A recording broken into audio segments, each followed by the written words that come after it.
Mabullesita ankoti jabote daakeen bullesine mana deesita ala malee kaayoo sinneessine. Mabullesita ankoti jabote daakeen bullesine mana deesita ala malee kaayoo sinneessine. Sayida malee miti dubbina kati yaabde nanni bindame humna kan kee norma gargaarte.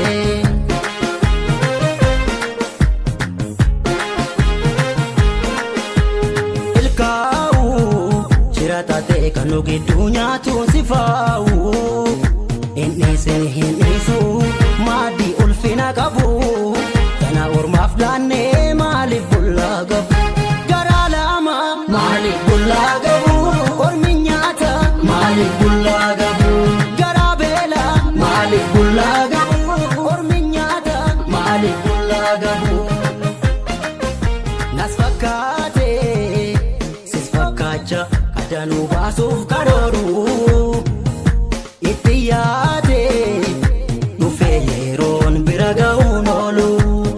Farda kan keenya taphattoon kaachisanii durnoolu beekna wal wallaalchisanii. Farda kan keenya taphattoon kaachisanii durnoolu beekna wal wallaalchisanii.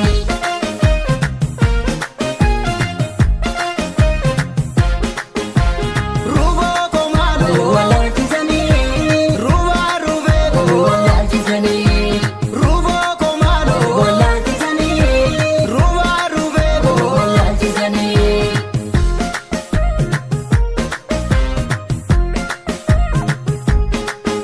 Dheebodhee beela'ee argaa kee dharra'ee siif je'ee dhama'ee aniin kee rarra'ee atuu naftu sin eegaa guyyaa dhuftu si beekaa.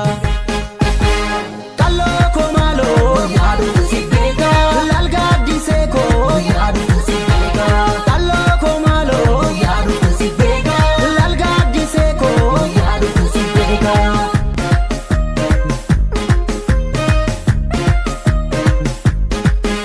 Kan darbe inni dhufaa jiru sedduudha antooftan argee alagaa baafna of gidduudha.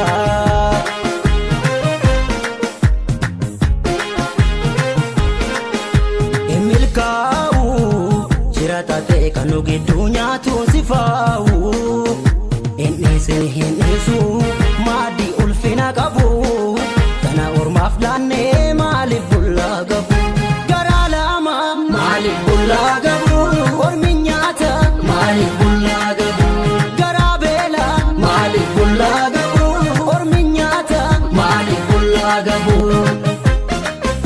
Shiraadini nusa kaale ofirraa baasnaa malaanii soomnis yoogaa iddoo dhaalee laf tokko moo'aa dhugaanii. Farda kan keenya taphattoon kaachisanii durnoolu beekna wal wallaalchisanii. Farda kan keenya taphattoon kaachisanii durnoolu beekna wal wallaalchisanii.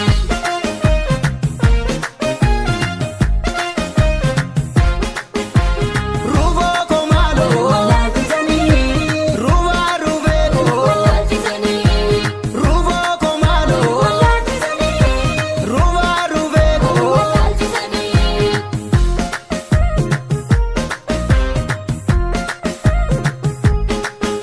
Dheebuun beelaa obsee wallaalaa koos gorsee ijjiitii koos dhoksee akka keenyas tiksee atuu naftu sin eegaa guyyaa dhuftu si beekaa.